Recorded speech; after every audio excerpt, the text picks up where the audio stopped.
Oh, are you? Okay. Is Candy going to second those bits now? Is he what? Is he going to do the seconding, or are you going to do it still? No, you'll have to second it because you're next door to me and you can see that.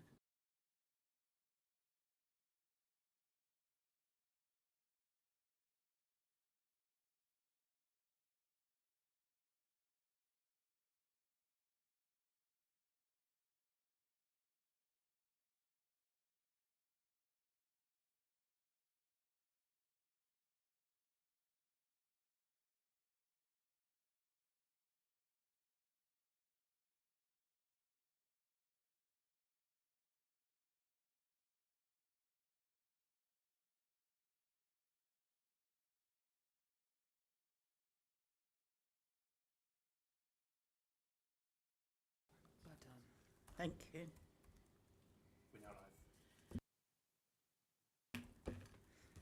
Welcome everybody to the meeting. I remind everybody that the meeting is being live streamed to YouTube. Apologies. Are there any apologies, please? I've received apologies from Councillor Wright, and I can also see that Councillor Neil is online. If you could confirm you can hear us, Councillor Neil. Councillor Neil, present. Thank you. Can I ask anyone joining remotely, remind that meeting is only those people who are present in the room may vote. Thank you. Item 2, declaration of interest. Are there any declarations of interest, please? Yes, Leader. Councillor Bidwell here. Agenda item 14.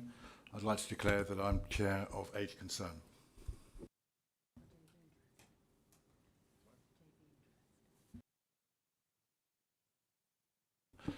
And also the agenda item purporting to the demolition of the car park. I'm a JV Director. Thank you. Is there anyone else with any declaration of interest? Yeah, Councillor Purnell. I'm also on the JV board. Thank you. Anyone on Councillor Lee? Thank you, Leader. For transparency, I declare as regards agenda item 14 that I worked for a charity for 6 years that will be affected by the changes should they be passed. From advice from the Borough Solicitor, I've been advised that I do not need to withdraw from the item when it comes up. Thank you. Item 3, minutes. Are there any matters arising or points of accuracy, please? And from anyone? None? Okay, then I propose that minutes are adopted as a true record. Can I ask for a seconder, please? Councillor Purnell, happy to second. Thank you. Can I then ask for a show of hands in favour of supporting these? Thank you. Item 4, urgent items of business. Are there any urgent items of business, please? No non-notified, Chair. Thank you. Item 5, there's a transition from education to employment review. This was from the Skills and Overview and Scrutiny panel, and I ask Councillor Jodie Watts to present the report, please. Welcome, Jodie. Welcome, Councillor Watts. Thank you very much. Well, I will skip the introduction as I'm sure you know all about it, and I shall get to the recommendations if that's okay. Yes, that's fine. If you want, that's what you want. So the recommendations are as follows. So after doing the transition review, this was the recommendations that the panel came up with and were approved at the commission. We invite the principal of Garth College and local skills partners to develop a forum between head teachers, heads of sixth form and head sixth form career leads. The goal for this is to facilitate collaboration and the sharing of information and ideas relating to careers and opportunities for young people transitioning from education to employment, which, as we know, is very important. And we will review that in 6 months.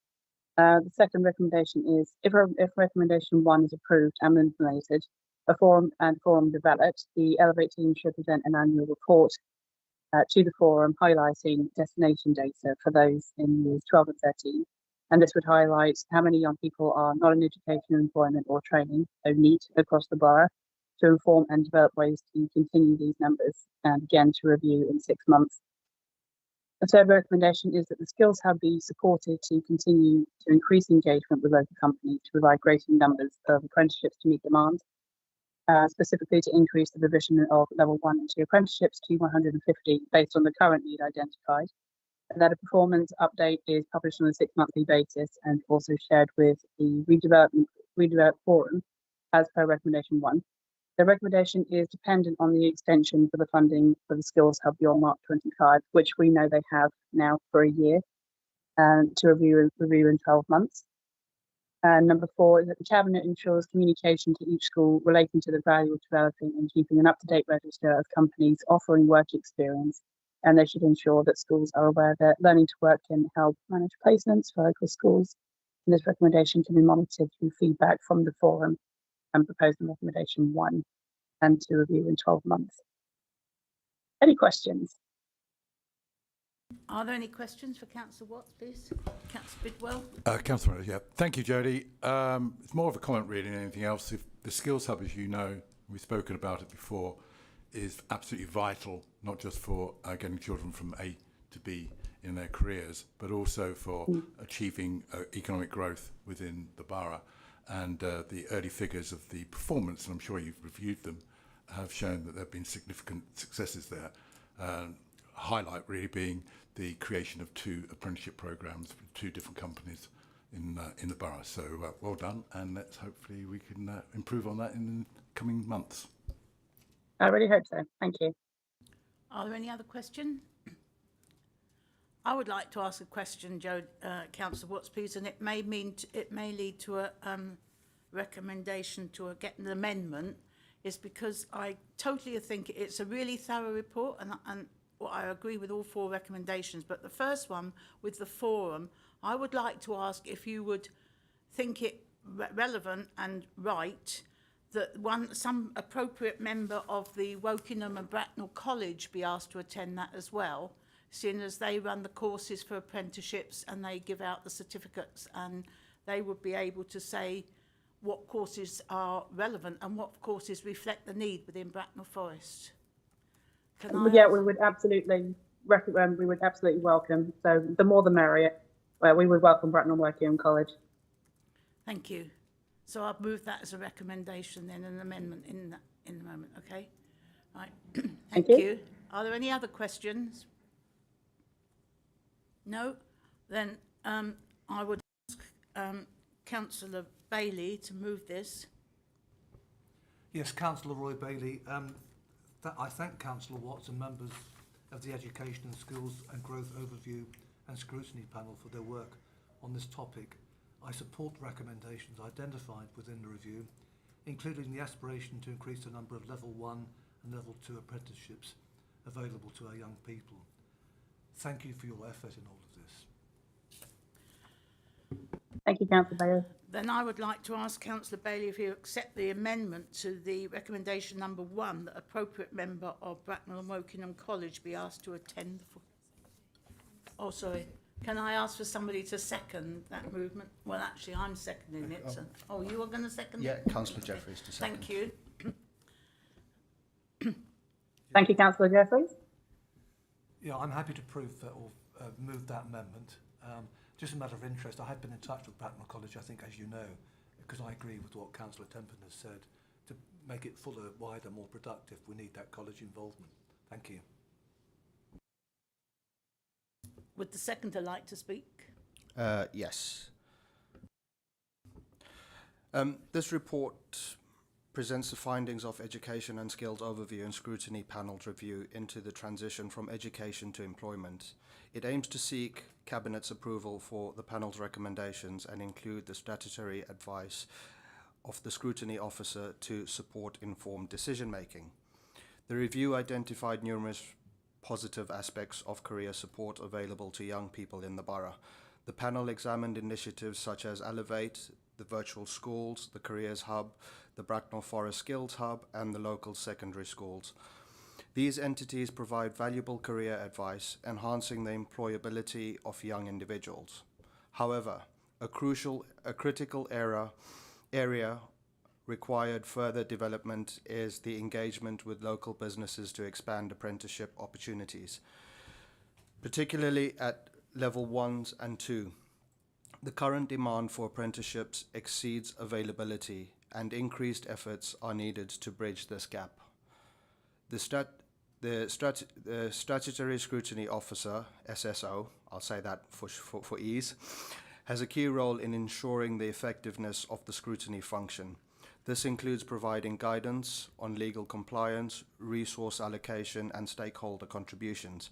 The SSO has elevated the recommendations and affirms their robustness, considering factors such as legal constraints, climate impact, equality considerations, health and well-being, and strategic risks. By endorsing these recommendations, the Council can strengthen the transition from education to employment, enhance career opportunities for young people, and foster economic growth for the borough. Thank you, Leader. Thank you. Would anyone else like to speak? Would the mover like to wind up? Councillor Bailey? Nothing further to add other than to thank Councillor Watts for her efforts in this endeavour. Thank you.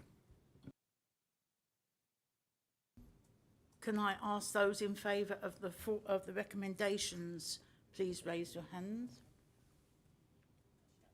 Thank you. We then move on to item 6, which is the Local Development Scheme 2024 to 2027. Can I ask Councillor Gilby to move this, please? Thank you, Leader. Members, you're being asked to approve the latest iteration of the Local Development Scheme, which is a compendium of our planned programme of development plan policies over the next few years.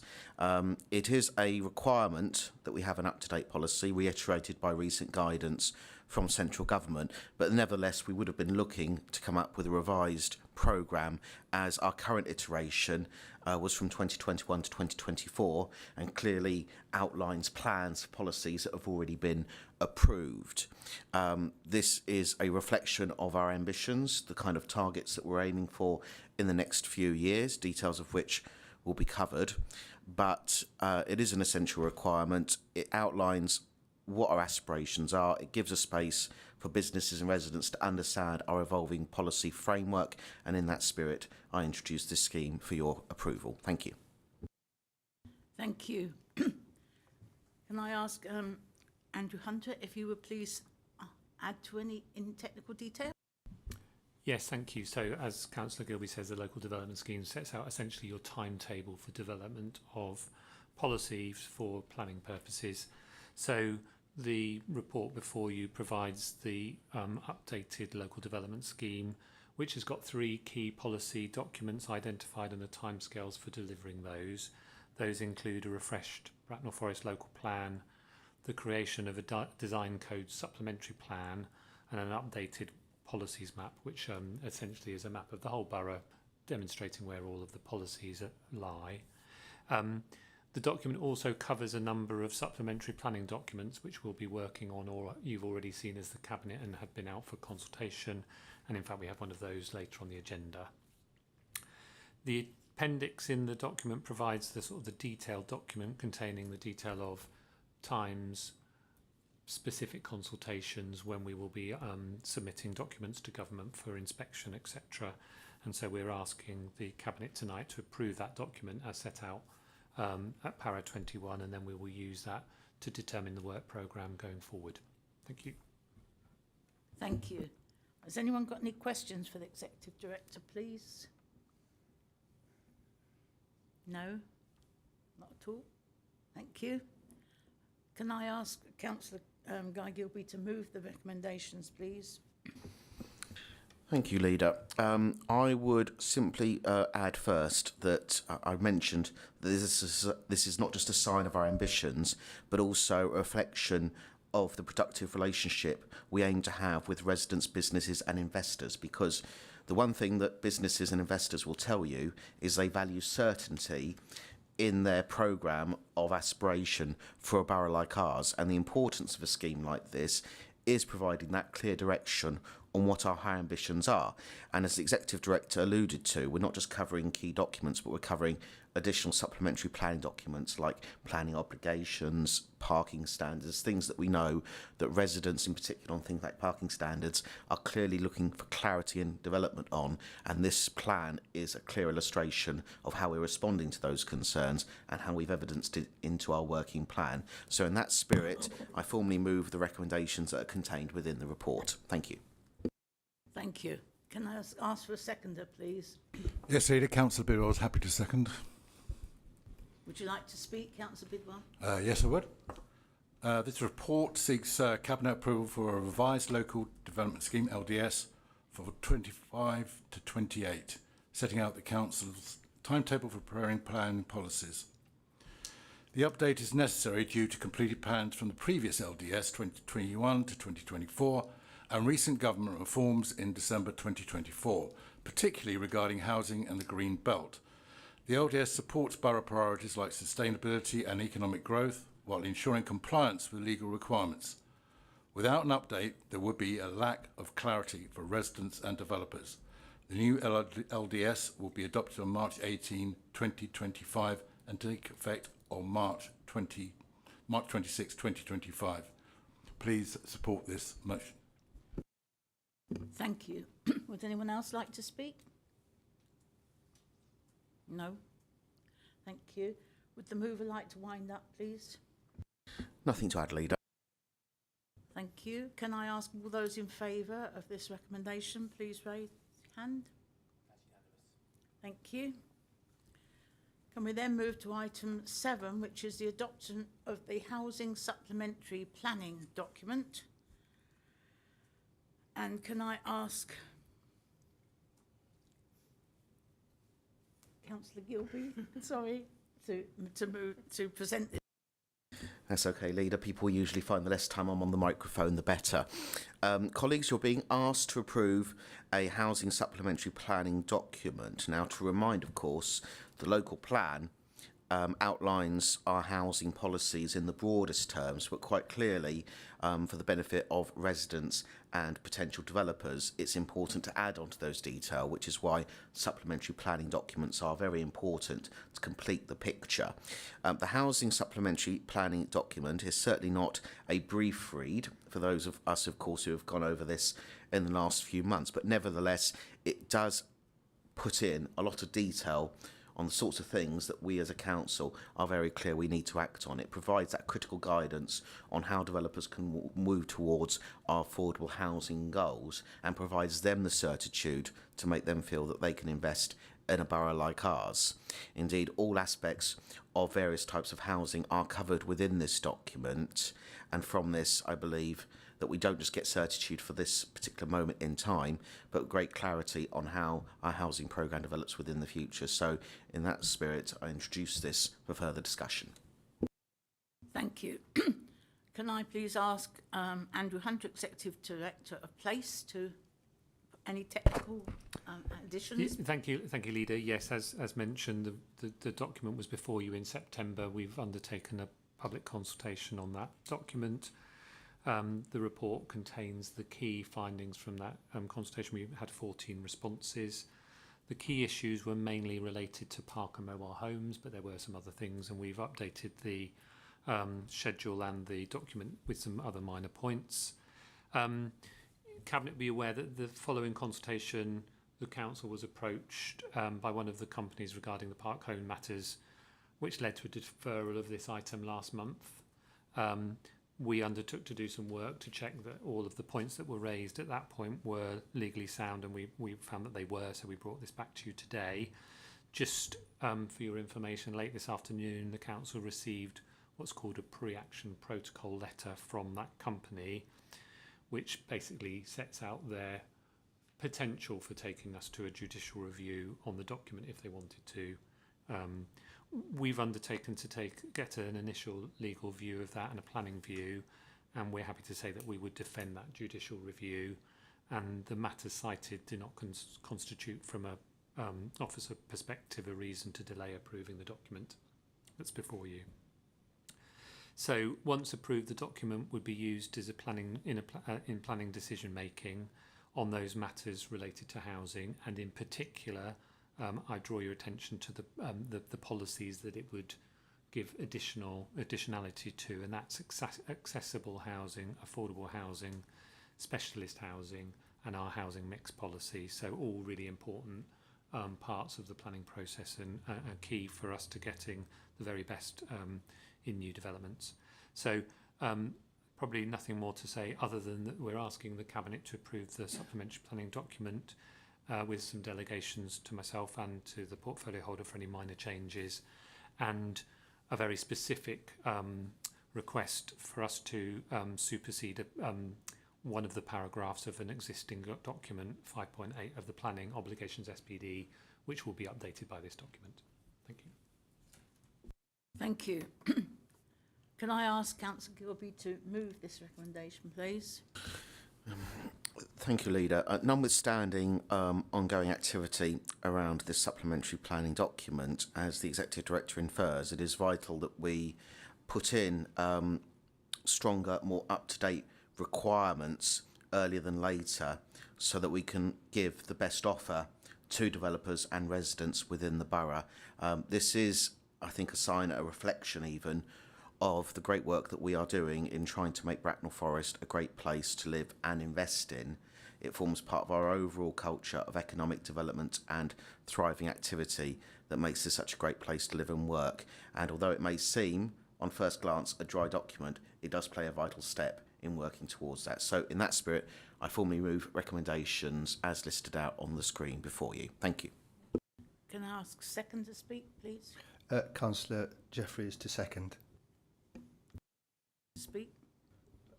Yes, Leader. I'd just like to add, in speaking to this report, I'm asking for the Cabinet to support this adoption of the SDP. The SDP provides guidance to supplement housing-related policies in the Bracknell Forest local plan and will replace section 5.8 of the Planning Obligations SDP 2015. The Housing SDP delivers essential up-to-date planning guidance for both applicants and decision makers. It offers clarity on the implementation of housing policies within Bracknell Forest local plan and supports the Council's ambition to provide diverse and suitable housing options for residents of all ages and backgrounds. Thank you, Leader. Thank you. Would anyone else like to speak? I would just like to say I think these plans avoid any interpretation at all of the plans and ensures that we really do get the best for the new development within Bracknell Forest. Can I ask the mover to move formally? Move. I think it's 3.1. I had done so. I think you're asking me to sum up. Sum up as well. Nothing to add at this stage, but yes, I will formally move the recommendations as listed on the screen again. Thank you. Sorry. Can all those in favour please raise their hands? Thank you. That's unanimous, Chair. Thank you. Can we then move on to item 8, which is approval of the final climate change strategy and resource plan? I would like to report on this because it's my portfolio, and this is the greatest challenge that we have. This is a global issue, but in Bracknell Forest we have to act to actually ensure our biodiversity, our food supply, our water system, wildfires, health and economy are not endangered. Action and behaviour change is needed to mitigate the crisis. But this will also promise a more secure future with cheaper energy, clean air, new jobs and a flourishing natural environment. This new climate change strategy reflects the Council's commitment and ambition to make the necessary changes. It outlines our plans and actions, our ambitious plans and actions, to achieve net zero by as near 2030 as possible. It also reflects the borough priority to have green and sustainable environment with a thriving and connected economy. Can I ask the officer in charge to report any technical detail, please? Thank you, Leader. Just to say that the strategy is based on in-depth research on climate change, local emissions and local effects, and is informed by the views of residents, local organisations, councillors and council officers. We've had over 500 responses to our various engagement surveys and workshops, demonstrating the importance placed on this issue in the borough. The delivery plan for the first phase of the strategy sets out how we will get implementation of the strategy off to a strong start over the next year. This will maximise the impact of the £1 million of capital investments and £250,000 of revenue spending set aside for climate action in the 25-26 budget. Thank you, Leader. Is there anyone to ask any questions of the officer, please? None? Then I will move this. Is there a seconder? I've got this right this time. Is there a seconder? I'm happy to second, Leader. Thank you. And I will move this because this strategy outlines the Council's approach to climate change issues for the next 4 to 5 years. While our primary aim is to reduce greenhouse gas emissions directly attributed to the Council's own activities, there's also initiatives aimed at encouraging the same for the borough worldwide. The strategy is aspirational in structure. As such, it outlines potential ideas and initiatives for the Council to support subject to separate decision-making process. I will also say that it's focused on encouraging growth in what is known as the green economy, supporting knowledge, skills, access to finance, and scaling up the delivery of these green skilled activities.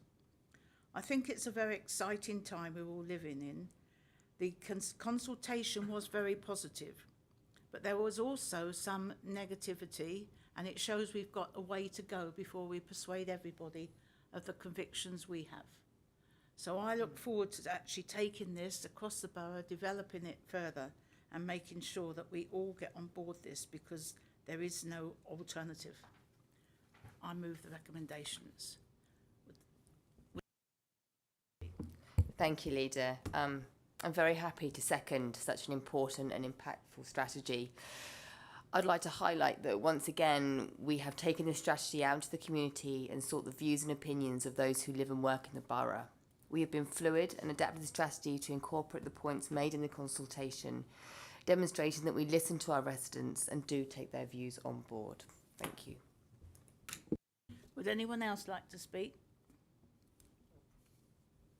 Councillor Gilby? Thank you, Leader. Don't get me wrong. Every report that this council produces is a thrilling read, but some more so than others. And I must say that when I first read the draft strategy, the feeling that came across the most to me was ambition.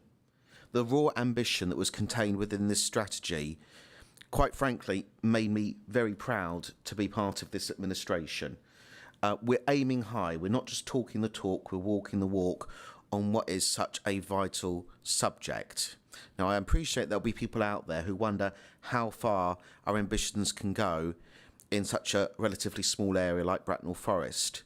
Well, colleagues, we know that if we're always looking to each other saying we can't do much here, nothing will ever get done. What we're doing through this sort of document, and I really believe it's one of the best strategies of any council out there in this country, we're leading by example and we're showing other councils the way. I think that's a proud position Bracknell Forest Council can be in. I think it's a proud position this administration can be in. And I want to say a hearty thanks to councillors, officers, residents, everyone else within our community who's been involved as part of this. You've really worked towards something that is strong and can make an impact. Thank you. Thank you, Councillor Gilby. Councillor, no? Would anyone else like to speak? Well, I'd like to wind up. I think I can't really... Councillor Jeffries, will you please make up your mind? That's right. Councillor Templeton will now wind up, okay? So I really can't repeat again. Well, I really do congratulate Councillor Gilby on saying those lovely words. I think we all do feel very proud. I think we've got to thank the officers for this, because particularly one particular officer, and Officer Wright, and I think he's done this, and he put in all that we got together as a council and the councillors, and we said, we looked at all the strategies that were of unitary authorities and others around us, and we took out the highlights and the best parts, and then we handed it over. And this is the result. We said we wanted it bright, we wanted it easy to read and very accessible. There is going to be a smaller version of this, which is even more accessible to read, which is then ready for everybody to take on. It really is still moving forward. We've come a long, long way in 2 years, but there's a way to go. So I move the recommendations, please. Can I have all those in favour? Can you raise your hands? Thank you. That's unanimous, Leader. Then we move on to item 9, which is the corporate parenting strategy. Can I ask Councillor Bailey to move this, please? Thank you, Leader. This report seeks the approval of the renewed corporate parenting strategy for the period 2025 to 2028, subject to public consultation. The strategy will drive a culture of fostering Bracknell Forest Council's commitment to supporting children and young people in our care. As a Cabinet member responsible, I emphasise the alignment of the renewed strategy with the Council plan priorities. The report recommends that the Cabinet approves the proceeding to public consultation of corporate parenting strategy. The strategy has been developed with comprehensive involvement from children and young people in our care. The strategy aims to embed the corporate planning duty under the Children and Social Work Act of 2017 as the responsibility of every officer and elected member. Thank you. Thank you, Councillor Bailey. Can I please ask Gronya Siggins, Executive Director for People, to add any technical details or any backup, please? Thank you. Welcome. Yes, thank you, Leader, and thank you, Councillor Bailey, for the introduction. This is a key strategy for us as a council, providing appropriate services and support via our corporate parenting duties is a key activity that both employees and elected members undertake within their formal duty within the council. The latest corporate parenting strategy you have in front of you has been developed with input from care experienced young people. The pledges that have been developed with those young people, and they're really keen to ensure that their voices are clearly heard and that we are committed to improving their life chances as part of the delivery through this corporate parenting strategy. The draft strategy is incorporated within the document bundle that you have in front of you. The period of consultation is proposed, and dates included in the document. The young people are really keen to ensure that they're part of the delivery of some of the consultation processes. But what we're all really keen to ensure that the draft really is a starting point, and that the action plan included within the draft strategy is further enhanced so that it can be aspirational as possible to improve the experience of our children, young people who experience care in Bracknell Forest. Thank you very much. Can I ask if anyone's got any questions for Gronya Siggins, please? None? Thank you. Can I ask Councillor Bailey if you will move this then, please? Yes, thank you, Leader. I move the recommendations on agenda item 9 shown on the board. And I will second those. Thank you, Councillor Temperton. Councillor Bay, would you like to speak to it, please? Yes, not much further to add, other than echoing what Gronya Siggins has said. In developing this strategy, extensive feedback from children looked after and care leavers was integral to shaping the pledges and priorities. A primary mechanism for gathering input was SILSIP, Say It Loud, Say It Proud. I've met with this group of young people several times and have been really impressed with their energy, their care, their determination and the way in which they're developing. They also host the Bracknell Big Ballot each year, allowing young people to voice their feedback on issues they feel are most important for the council to focus on. Additionally, the Care Leavers Council organises regular meet and eat events, providing care leavers with the opportunity to share their experiences and engage directly with the personal advisors and managers. I don't want to say anything else other than to say I heartily recommend the recommendation. Thank you. Would anyone else like to speak?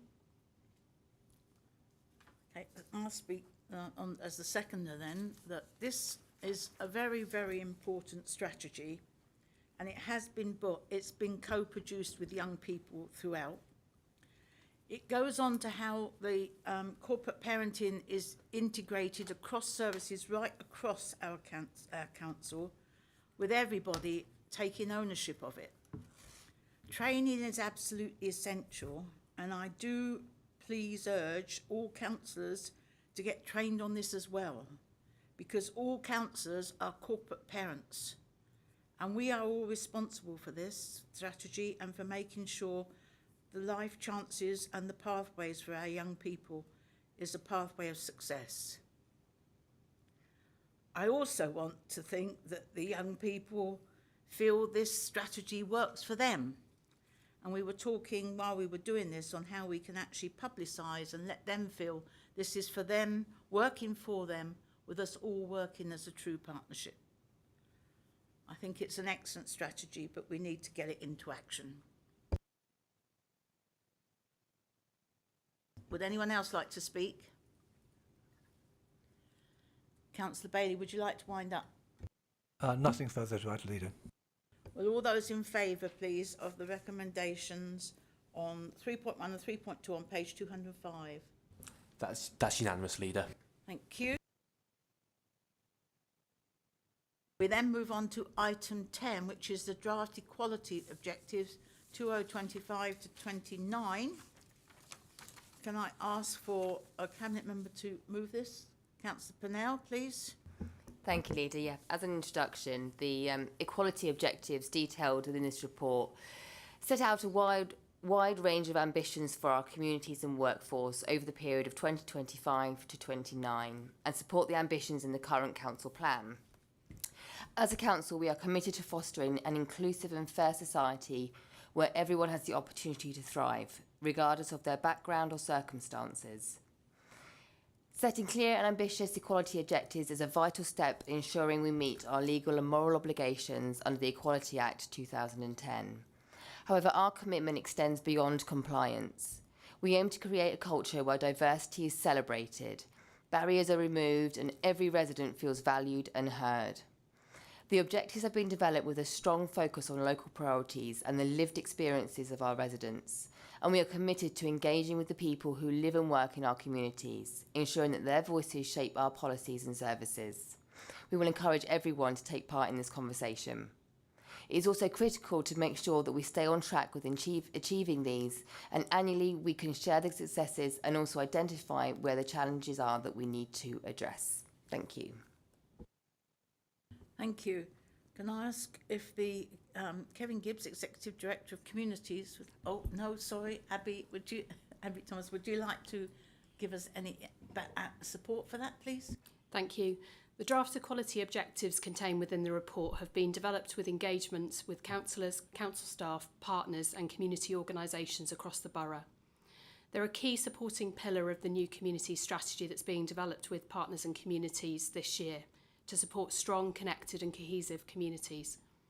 The objectives are focused on advancing equity, inclusion and opportunities for all communities, and it's key to the council's approach to strengthening communities. We encourage anyone who lives or works in the borough or is linked to a local group or organisation to share their views through taking part in the consultation on the equality objectives. Thank you. Thank you. Are there any questions?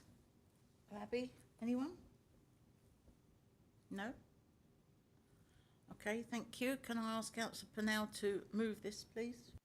Thank you, Leader. So even though it's mandatory for us to publish our equality objectives, we are not required to consult with our residents.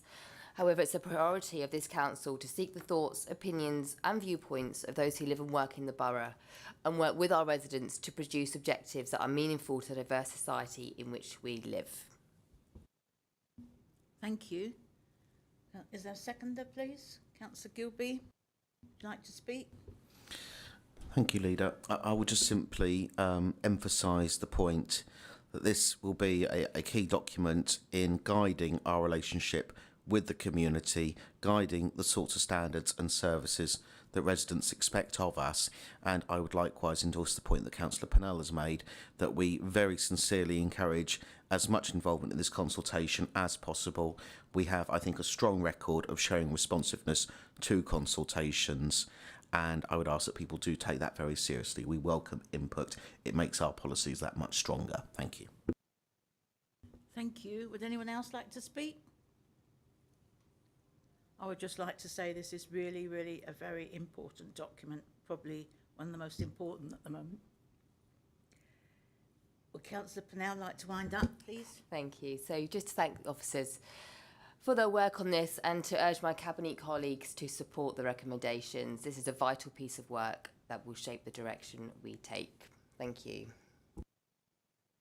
Can I ask all those in favour of the recommendations 3.1 and 3.2 on page 245 to raise your hands, please?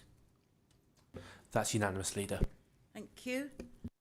We then go on to item 11, which is the service plans 2025 to 26. And I will present these. The service plans show the actions each directorate is committed to in order to support the council plan. These plans will be published on the website in April, and then actions monitored in the council plan overview report and the quarterly service report. Service plans cover the 3 borough focus priorities: engaged and healthy communities, thriving and connected economy, green and sustainable environment, and internal goals: resilience, sustainability and ambition. These plans will be the markers for us to actually see how well we're doing and to actually see how our local plan, which is based on the manifesto, is being achieved, and the services that are being provided for everybody. Thank you. Can I ask Abby Thomas, Assistant Director of Communities and Policies, to add anything further, please? Thank you. The report sets out the Council's priority actions for delivery of the Council Plan in 2025-26, which is the second year of the plan. There's a huge amount of activity set out across all directorates, and this largely reflects new and strategic activity, so it's on top of business as usual core work. The service plans are a key document in our performance framework, setting out the commitments and indicators that will then be reported back in next year's corporate performance overview report. So Cabinet will receive quarterly updates on the progress against all items as part of our normal performance reporting process. Finally, you'll see that there are actions identified against all the goals in the Council Plan. However, there are more actions across the engaged and healthy communities priority and the ambitious, sustainable and resilient organisation themes, which broadly reflect the commitments within our budget. Thank you. Thank you. Has anyone got any questions, please? For Abby Thomas? No? Anyone? No? Thank you. Can I ask the mover to move, please? That's me.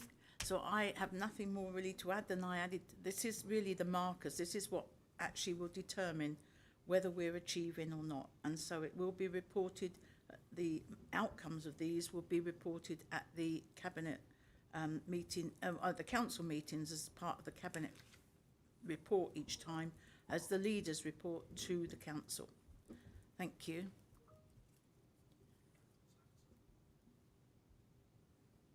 Councillor Neil. Councillor Neil, would you like to speak? Yes, thank you, Leader. Sorry, I'm not sure if it's too late, but I wanted to ask during the questions if there is an update on the latest monitoring position for our budget position in year. Will be part of the next item. Is that what I'm saying? Yeah, so that will be part of the next okay. item, Councillor Neil. Okay? Thank you. We'll catch up with you in a minute. So I would just like to present and move the recommendations as they are on 2.1 and 2.2 on page 253. Can I have a seconder for that, please? Yes, Leader. Councillor Biddle, happy to second. Thank you. Councillor Biddle, would you like to speak to this? Yes, I would. I fully support the endorsement of the 2025-26 service plans. which outline 124 targeted actions across all 19 goals to advance the council plan priorities.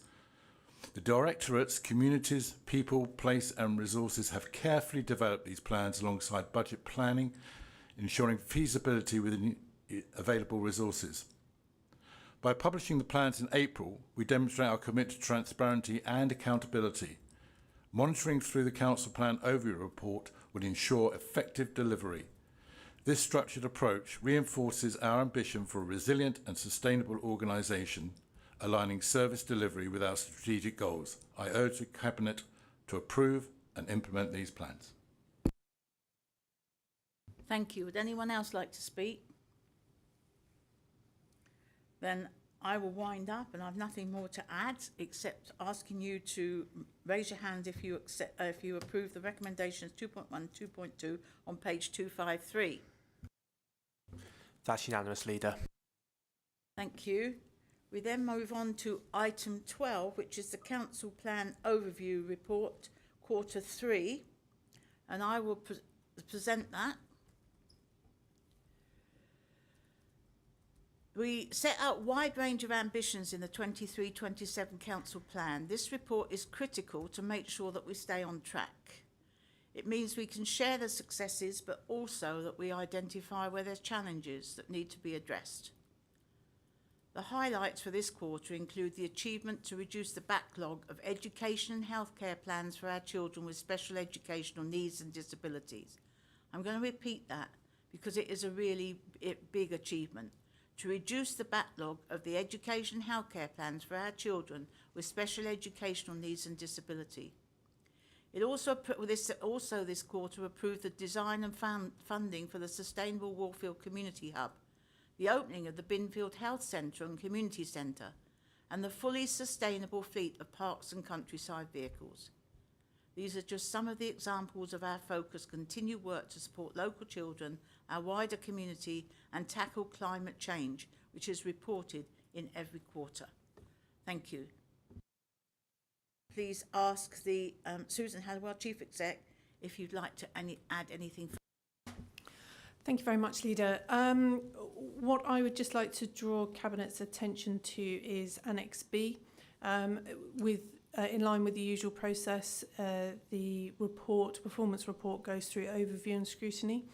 And following the review of the last meeting of overview and scrutiny, they have proposed a series of recommendations to Cabinet. So I just wanted to make sure that you are aware of those. They're listed there in Annex B, recommendations 1 to 4. I would also just to highlight, and it's not reported within this specific report, but just to give you an update that I have mentioned in previous updates that we're looking to make the report more accessible, and we are moving to a new reporting mechanism for the start of the financial year aligned with the service plans using Power BI, and therefore the images and the diagrammatics that we will be able to use in future, not for the last quarter, Q4, but in future against those new service plans that you have just noted, we intend them to be far more accessible than previous versions of the Council Plan Overview report. Thank you, Leader.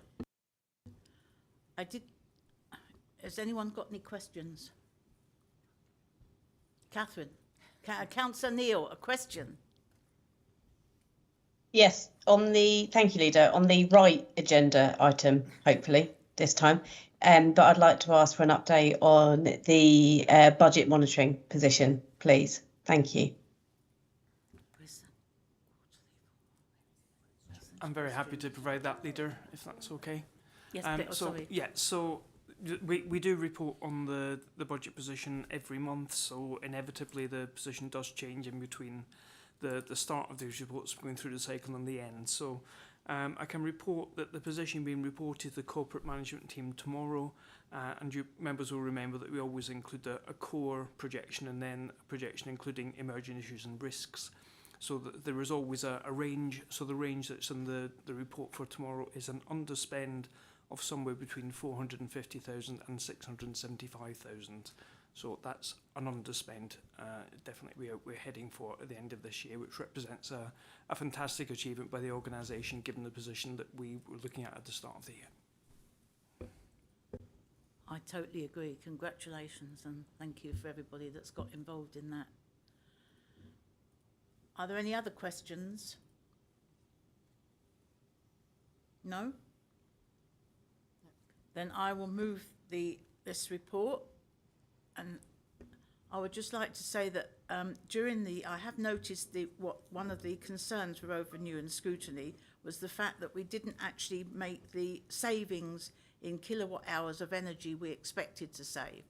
And I think that's because we did reduce the kilowatt hours of energy when we went to LED lights. That was certainly an achievement done. But the cost of each of those units of energy was lower than expected. So though we used less, it cost us less. So therefore we didn't get the savings that we were expecting. And that's one of the things that was commented on, overview and scrutiny, and I'd like it to explain it now.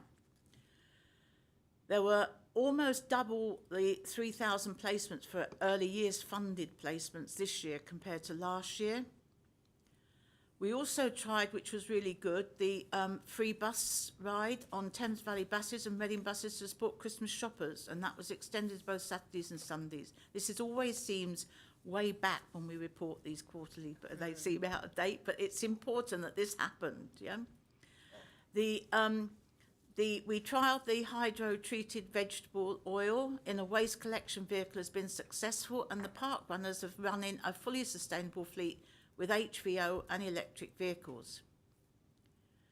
The council adopted the economic strategy and town centre master plans, both focused on creating the conditions for a strong economy and the continued regeneration of Bracknell Town Centre.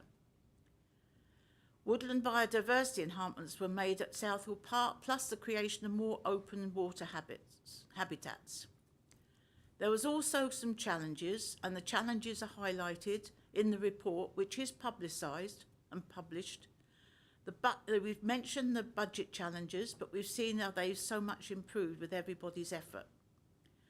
There are delays on progress to build the Forest View Academy School for 100 pupils with autism.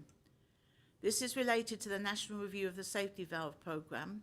The project was currently been put on hold by the Department for Education. We're expecting an update in 2025. Building control continues to be a risk, with recruitment of suitably qualified building control inspectors remaining difficult, alongside the many legislative changes that the new building safety regulator is bringing into force.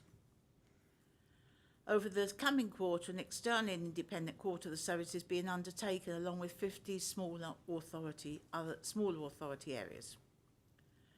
So we continue to measure what we are doing, which we're doing well and are achieving. We also note the things that need improving and change our tack in order to make sure they're successful as well. There's many, many more green areas than amber and red. Would the seconder like to speak? Councillor Gilby?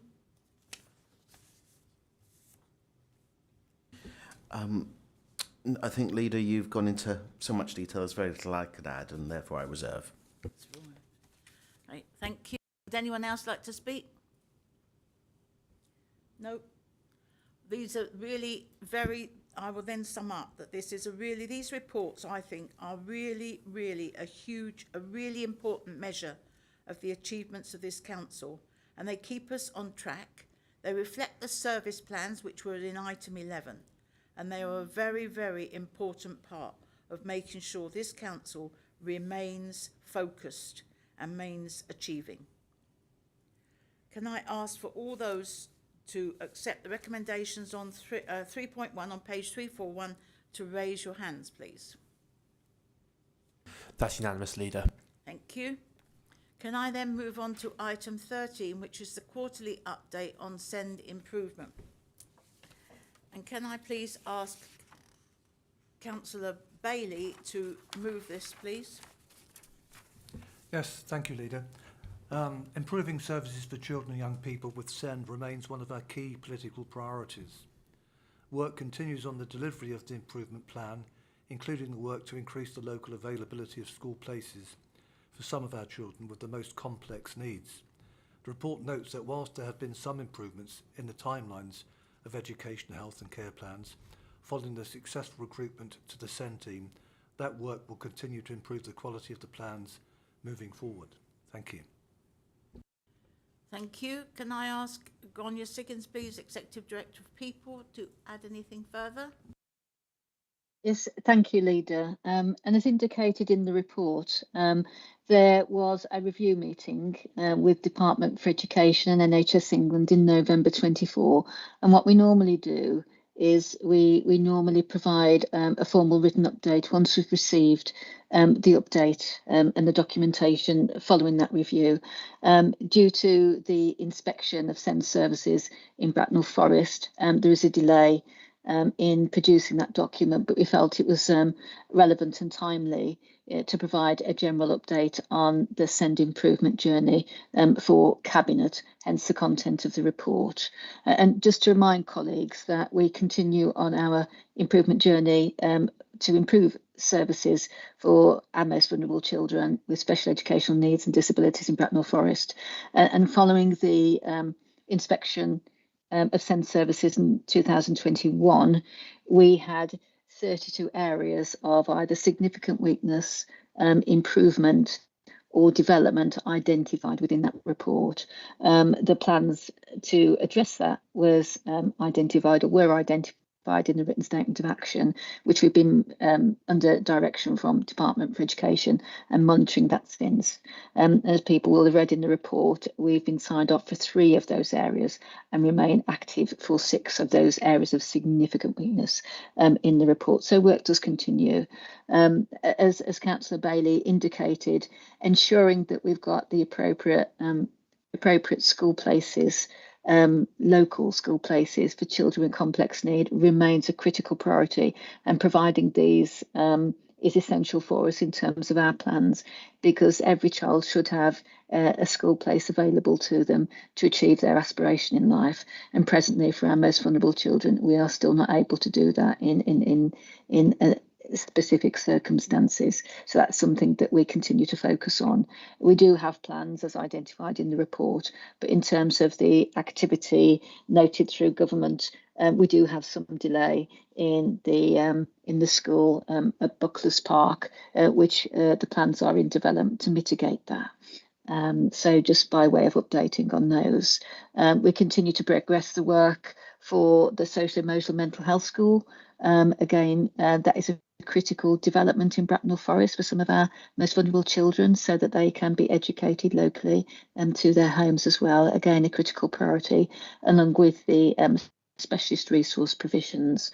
And in addition to the content listed, I think we all accept that the need to be able to communicate effectively with our parents, children, young people and their education leaders is something we've been focusing on. And the success in the redesigned and recruitment to the special educational needs and disability team, and ensuring that they are appropriately trained, and managing that interface with parents is a significant progress for us, because it has taken us quite some time to secure a permanent team, which in itself has had some issues in terms of the quality of the interventions with parents. And again, that is articulated in the report in terms of the footprint of some of that history on the experience for our children and young people. At this present moment in time, there is a statutory timeline of delivering education, health and care plans within a 20-week time frame. At the moment, we're achieving 100% of those plans being delivered within that 20-week time frame, and we're currently in March, so that is still continuing, and has since January. So in terms of green shoots of improvement in that space are beginning to show, and we continue to work on the quality of those educational, health and care plans to ensure that our children are appropriately supported through those plans with their education journey. And I'll stop there, Leader. Thank you. Thank you very much. Has anyone got any questions? I've got a question, please. There's a new transition service that is mentioned here, which supported 89 young people as they moved from primary to secondary school. And this seems to be a really successful initiative. And it said the young people are feeling more confident and are settled more into secondary school, and there's been less disruption and not so many leaving or having time off because of disruption. Can I ask how long that support lasts, or it's obviously not forever, but how long does that support last to enable them to have that transition? The support is generally built around the needs of the child and young person.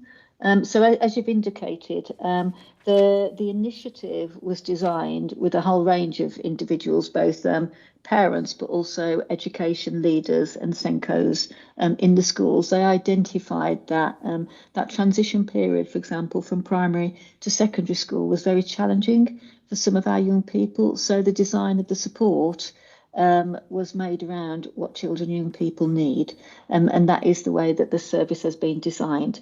So from the current cohort, the support continues to be provided for the children who need that support during that process. So it hasn't been withdrawn from anybody as yet, is my understanding, who didn't need it to be withdrawn. So it's based on the needs of that young person. Excellent, thank you. Can I also ask for the other end then, for the Skills for Life programme, which I also was really impressed with, and this was for it was for 12 weeks for 18 young people, which included employment support, budget report, helping them become independent, and they got so involved in it. We've now set up a weekly youth club for this group of 18 to continue working together. Can I ask if it's a one-off, or will there be a continuation of this 18 people coming together to have this life skills course? My understanding that was funded through some additional funding through external funding in terms of establishing it. Where we do have this type of initiative and it is successful, we always do aim to look at how we can mainstream those services. So in relation to the specific question, I will respond to you outside of the meeting, but generally when something has been set up through temporary funding sources and deemed to be successful, we do endeavour to continue those initiatives. Thank you, and I would just like to say that you did continue the initiative we set up last year called the Adult Roadshow, which was in the college, Bracknell and Wokingham College, and was really successful the first year, but even more successful this year. And I think and a lot of those young people that went, it was the first time they'd ever set foot in college, and that actually broke that sort of barrier and made it they were now in their comfort zone. They'd been there and done that. So I think we must continue that because it was so valuable. So thank you. Are there any more questions? Thank you. Can I ask Councillor to move this this report, please? Yes, thank you, Leader. I move that we move recommendation contained in agenda item 13 that the cabinet notes the progress made in improving SEND services following the 6th review meeting with the Department of Education and NHS England, that the progress made on delivering the safety valve intervention programme up until submission of the 3rd monitoring report to the DFE in November 2024, and the progress made on special educational needs services. Thank you. Is that seconded? I'll second that. Does anyone else like to speak? No? I have nothing more to add. I think it's been a really full report and there's a lot of detail there. Would you like to wind up? Nothing further to add, Leader. Can I then ask everybody in favour of noting the recommendations 212223 on page 393? That's unanimous, Leader. Thank you. Can we then move on to item 40 in the discretionary rates relief policy for charitable organisations? Can I ask, please, the cabinet member to move this? Thank you, Leader. Yes, I'd like to introduce the report. So in Bracknell Forest, we currently provide a very generous automatic 20% discretionary business rates relief to all registered charities occupying premises in the borough. This is in addition to the mandatory 80% relief from the government. It costs us a significant sum annually, and it is out of line with other councils across the country. We've reviewed our policy and consulted on the proposed changes with affected charities and stakeholders and received support for our proposals. We've heard through the consultation that the support we provide to charitable organisations in business rates relief should be focused on local charities helping local people. We are hugely grateful to the voluntary sector and everything they do in providing vital and much needed services to residents. And is it important that we are able to support these charities in the most meaningful way possible, whilst recognising that our current policy of subsidising zero business rates is incredibly generous. The new policy is shaped by feedback, will reduce our overall discretionary rates relief support by £70,000 and ensure funding is used to support charities who support Bracknell Forest residents, providing value for money to taxpayers. It is a fairer distribution of funding, brings us into line with what is delivered nationally, and will also help us continue our valued strategic voluntary sector partners into the future. There is one part of the policy that I would like Cabinet colleagues to specifically consider before voting, which is the maximum level of discretionary rates relief offered for any individual premise. When we move to questions for the report author, I propose to ask the Executive Director for Resources what the impact would be of increasing this to a higher number. If it is not significant, I would ask Cabinet to amend the policy to do this. Thank you. Can I ask the officer to move this, whether, if the Cabinet member, if you can please explain to us the difference that's been recommended? I think it's in red up there, is it? Yeah. Yeah, I've nothing to add to the introduction from Councillor Neil, Chair, but yes, I'm happy to respond to her question. Thank her for actually notifying me of it in advance, which has helped. So, in reviewing the impact of the amendment that's proposed, my team has highlighted to me that there are some additional organisations receiving discretionary rates relief that haven't previously been included in the numbers, and I'll explain why. 9 of these are sports organisations, and they receive rates relief support as community amateur sports clubs, not as charities. So there is a similar but a different arrangement in the business rate system for that. We believe that these organisations have been on the business rate system in this category since it was set up in 1994, so we don't have records of their initial applications anymore. There are also another 3 organisations included in this part of the system, but they look as though they may have been incorrectly classified. So at least some of these organisations appear to be registered charities, so would potentially be in scope for this rates relief policy, although many would be below the current proposed cap. If these organisations are included, that would bring the total discretionary relief provided by Bracknell Forest to 135,000 rather than 118,000 in the report, 117,000. So the impact of increasing the maximum amount, turning to Councillor Neil's specific question, from 1,250 to 1,500 would be somewhere in the order of £4,000, and it would be slightly less than that if some of the additional organisations on the other list are also included as charities. So in my view, I'd advise that Councillor Neil that in either circumstance, the impact of increasing the proposed cap from 1,250 to 1,500 wouldn't be financially material in the context of this proposal. Thank you very much, Stuart McKellar, Executive Director of Resources. Can I have do we recommend, can we have a movement to recommend that change, please? Thank you. Yeah, thank you, Leader.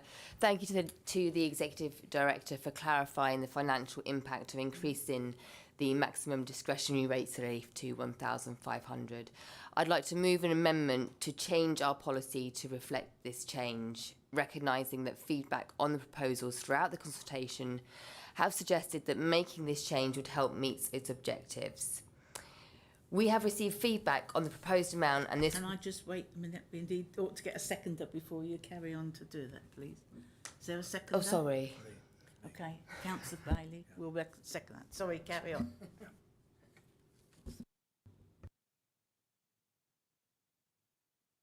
Okay, I beg your pardon. All right, thank you. So we're moving what's on the board, and that includes your recommendation, which is now being moved. Does that count? So Purnell, that's what you're doing? Yes. You're moving the recommendation and everything that is on that board clearly shown by everybody, yes? Yes. Thank you. I'm sorry I disrupted you, but I forgot the second. I forgot. So now off you go again. No, Thank you. Okay. Over to you. Shall I go from where I left off? Yeah, I'll go from where I left off. Okay, so we've received feedback on the proposed amount, and this will provide protection for larger local charities which would be impacted by capping at its current level.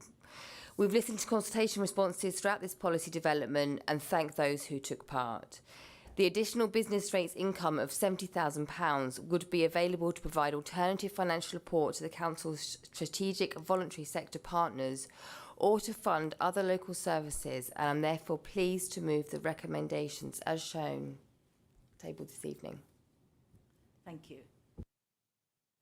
Would the seconder like to speak? Yes, Councillor Roy Bailey. We all know and value the important support that charities provide to the residents of Bracknell Forest, and finding a way to support them with business rates relief on the premises they occupy that is more in line with what is offered nationally and within our own spending power is a balancing act.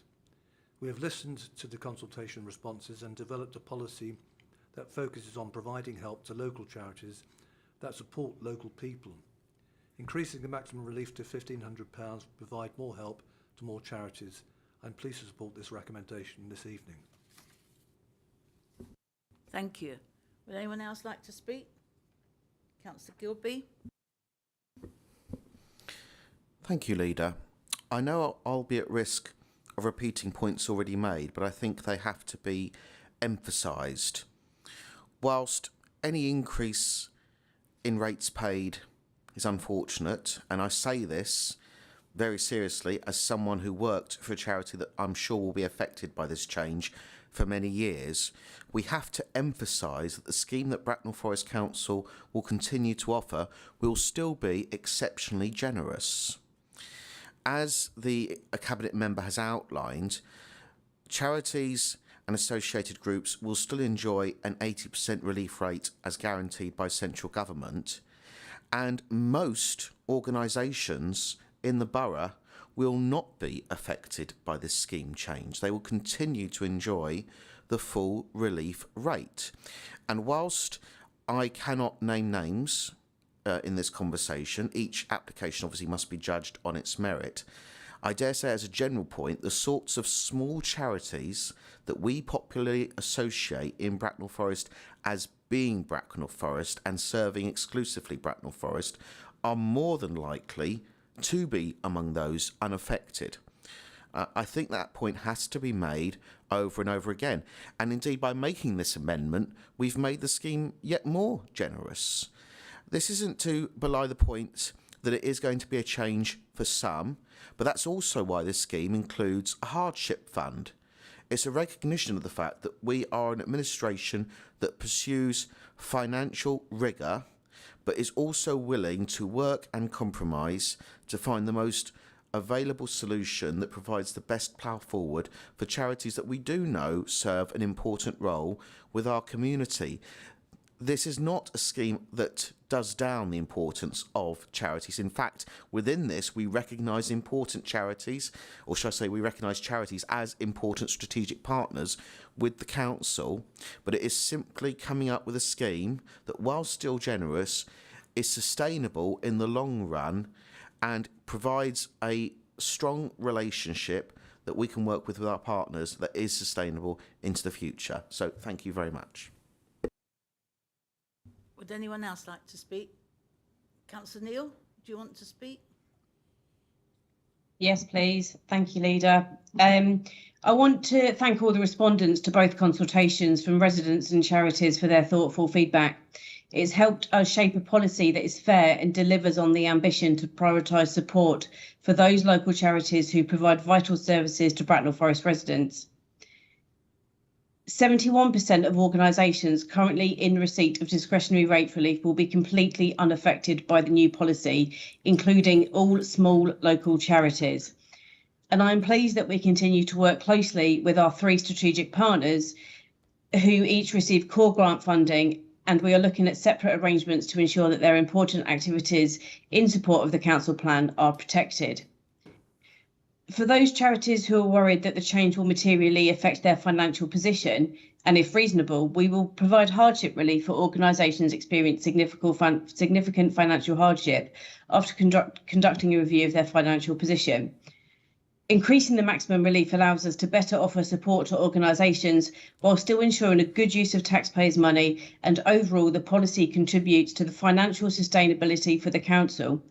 It is in line with the consultation responses, and I give my full support to the recommendations this evening. Thank you. Would anyone else like to speak? I would just like to say that as one of the councillors that was out there doing the consultation on the budget and raising this as well, because it was a separate consultation after the budget, but it was an important thing to bring to everybody's attention as this was happening when we were out there doing a public consultation with our residents, because it would affect them, and it was affecting the charities that serve them. And every time we talked about it, and I spent a lot of time explaining it and talking to it at Crowthorne Library was a big issue when we had a lot of debate about this. Everybody agreed that local charities should be supported by local residents. The ones that serve our local people should be the ones to be supported. And there is no evidence to suggest that any truly local groups' activities will be adversely affected by the proposed policy. So therefore I do support this, and I think it is a way in which we can show we're looking at everything really, really carefully to make sure that we are serving the people of Bracknell Forest as well as we possibly can. Thank you. Anyone else like to speak? Would the mover like to wind up? Thank you, Leader. In summary, I want to reiterate that this policy has been built with fairness at the front of the mind and shaped by the feedback from Bracknell Forest residents, as well as charities in receipt of rates relief. Increasing the maximum relief to 1,500 ensures we are able to better support those organisations and also offers value for money for taxpayers. It is a fair policy, and I'm happy to remove the recommendations tabled this evening. Thank you. Can I ask all those in favour, please, to raise your hands for the recommendation 3.1 and 3.2 on page 401. That's unanimous, Leader. Thank you. We then move on to item 15, and I will ask 2 members of the Cabinet to remove themselves, please, because you are one of them. Thank you. Item 15 is the demolition of the High Street car park on support and relocation strategy for Market Street tenants. And we ask those 2 members to remove themselves because they are part of the JV, the joint venture partnership. I will move this representation. It is, as you all know, the High Street car park, owned freehold by Bracknell Forest Council, needs to be demolished. It's been empty for, well, over a year now, I think, and it is decaying concrete. We have got funding from one public estate, which needs to actually been the match funding. We have got funding for the demolition, but in order to get that in place, we have to get a agreement set up and agreed by March in order that we can use those funds. So match funding from the council is included in the budget. The whole thing comes to about 4 million, which is frightening to think of this is just demolition, but that seems to be the fact of life. So in order to achieve the tight timescales associated with the one public estate funding from the government, is supposed to award the contract for demolition for the Public Forest Cambion Partnership, using the existing legal agreements between the council and the joint venture, so we can move this on as quickly as we can. Can I now hand over, please, to Andrew Hunter, Executive Director of Place, if you've got anything further to add. Thank you, Leader. Yeah, I think you've covered the majority of the points that I was going to cover. Just to say that obviously we're asking the Cabinet tonight to agree for the demolition contract to be awarded to the joint venture partner using what's called the Community Facilities Agreement. So that's the first recommendation. Just by way of background to the site, obviously we've also recently agreed the town centre master plans for the regeneration of that end of town. This site falls closely within that, so this demolition alongside the funding that you've mentioned is an important step in the direction of that. The other part of the report I just wanted to draw members' attention to is that you'll remember we were presented with a petition from the Acoustic Couch at Council. As you know, we've got a number of tenants who are within the building underneath the car park. There's 10 different tenants. We're working with all of those tenants to either try and find them new premises, work with them to identify, or support them in their search for new spaces. And I'm pleased to say that 9 out of the 10 of those we've got some kind of arrangement in place for them. Acoustic Couch is the only tenant that to date we haven't been able to find something that suits their needs, certainly from within our own stock. But they are pursuing, all opportunities, and we are working with our teams in the council, in the regeneration and economic development side, to see if there are any sites that come forward that might be suitable for them. So we'll continue to help supporting them in that position, but it will ultimately end in December when we need to vacate the building. So members, just to be aware that we are working with them, but at that point there will be a sort of a cut-off date. So tonight we're just asking Cabinet to agree the procurement and enable us to enter into that contractual arrangement and note and endorse our support of the tenants who are in the building at the moment. Thank you.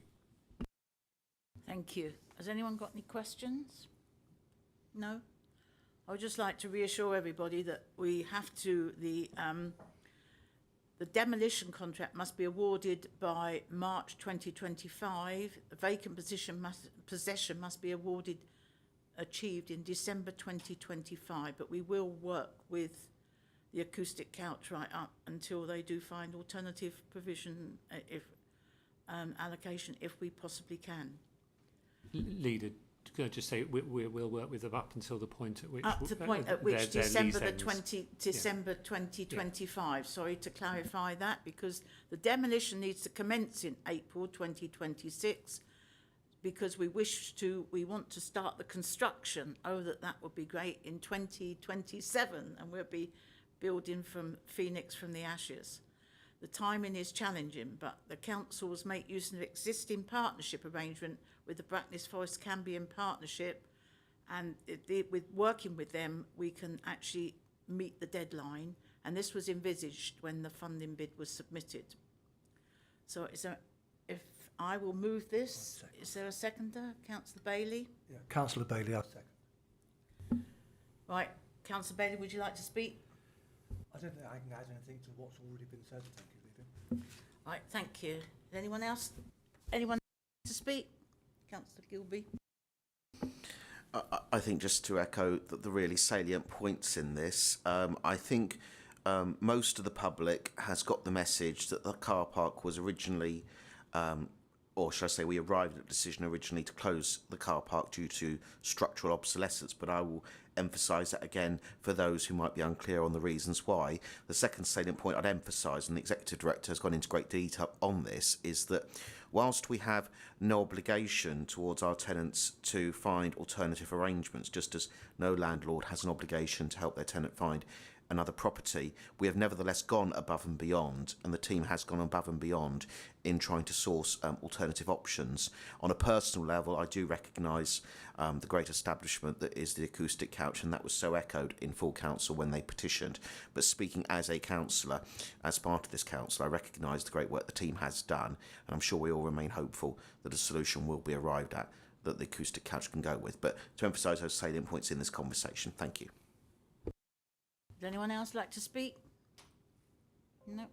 Then I'll just wind up to say that the car park will be demolished. The Cambion Partnership have an excellent record for sustainability, to get rid of all that concrete sustainably, which will be a challenge. And then it will make the car park will become aligned with the town centre master plan. Can I ask for all those in favour of this recommendation, which is 3.1, 3.2 and 3.3 on pages 421 and 422, to raise their hands, please? That's unanimous, Leader. Thank you. Can someone they're coming in. That's good, thank you. And then we move on to item 16. But before we move on to item 16, I have to remind everybody that item 16 contains pink papers, which means some of the information is confidential. And if we stray into discussing any of that confidential information, then I will have to close the meeting and ask the press and the public to leave. So is there anybody who wishes to mention during the discussion anything which is on the pink papers and therefore the confidential part of this agenda? None? Then we will continue with the meeting open, please. And this is item 16. And can I ask Cabinet members to present the report? Councillor Bidwell? Thank you. Yes, thanks very much. This is fairly straightforward, not the most interesting motional report that we have to discuss. It's about agreeing to a strategic plan to go out to tender for electrical contractors. Clearly that's very, very important that we keep our premises safe, and I would urge you to listen very carefully to anything that our colleagues in place can add to this, but if you have anything else. Thank you. Yep. Can I ask Andrew Hunter, please, the Cabinet member for Place, the Director for Place, the Director for Place, to add anything extra? Yeah, you'll be glad to know I've got a really long speech here. So this contract will cover the 10-year period. It's initially a three-year contract with various extensions. As Councillor Bidwell said, it's electrical safety systems, so it's essentially making sure that all of our assets are safe and the electrics within them are acceptable for use. So we're asking you to agree the procurement plan, agree the contract term, and then delegate the award of the contract to myself as Exec Director and the Cabinet Member for Economy and Regeneration. Thank you. Thank you. Would anyone like to ask questions? Can I ask Councillor Bidwell to move this, please? Yeah, thank you, Leader. I'll second it. Do you want to second that? Right at the end, I've got in there fast. Sorry, Councillor Bidwell. God, would you like you're to move so it? fast, aren't you, eh? I urge the Cabinet to approve the strategic procurement plan to secure a team service contractor for the planned and responsive maintenance of electrical safety systems across Bracknell Forest Council's properties. Stay awake. This procurement aligns with our corporate priority of being an ambitious, resilient and sustainable organisation. Approval ensures compliance with statutory building regulations, safeguarding our facilities and their users while mitigating legal and financial risks. A 10-year contract, as has already been mentioned, structured for stability with CPI-based cost adjustments, guarantees long-term reliability. Delegating authority streamlines decision-making ensures efficient service delivery. Failure to act could compromise safety, disrupt essential services and impact our schools relying on our maintenance services. This contract is vital to maintaining safe, compliant and functional buildings across the borough. I strongly recommend Cabinet's approval. Thank you. Thank you. Would the seconder like to speak? Are you going to second this? Sorry. Yes, Councillor Jeffries to second. Changed mood now, but we've got someone who knows about electricity, so we're having someone second it. Thank you. Thank you, Leader. Just to echo Councillor, sorry, what's your name again? Bidwell's, joking. Just to echo Councillor Bidwell's sentiment, approval of this procurement plan aligns with the Council's priorities to be ambitious, resilient and a sustainable organisation, and I think that's really important. Ensuring statutory compliance and maintaining electrical safety systems are crucial to protecting lives and preventing legal repercussions.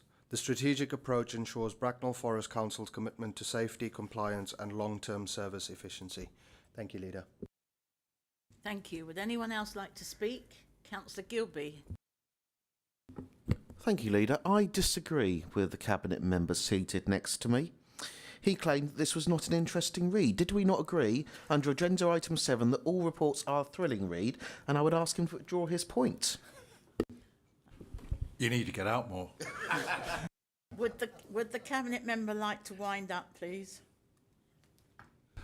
Yeah, thank you, Leader. Yes, it is. Was a riveting read, I have to say, but it's really, really important that we approve this. We need to move forward with getting the appropriate contractor to deliver essential services for our electrical need. Thank you. Thank you. And on a serious move, can we move recommendations 3.1, 3.2, 3.3 on page 433 so we can keep the building safe? That's unanimous, Leader. Thank you. I now declare the meeting closed, and I'll ask everybody to sit still until the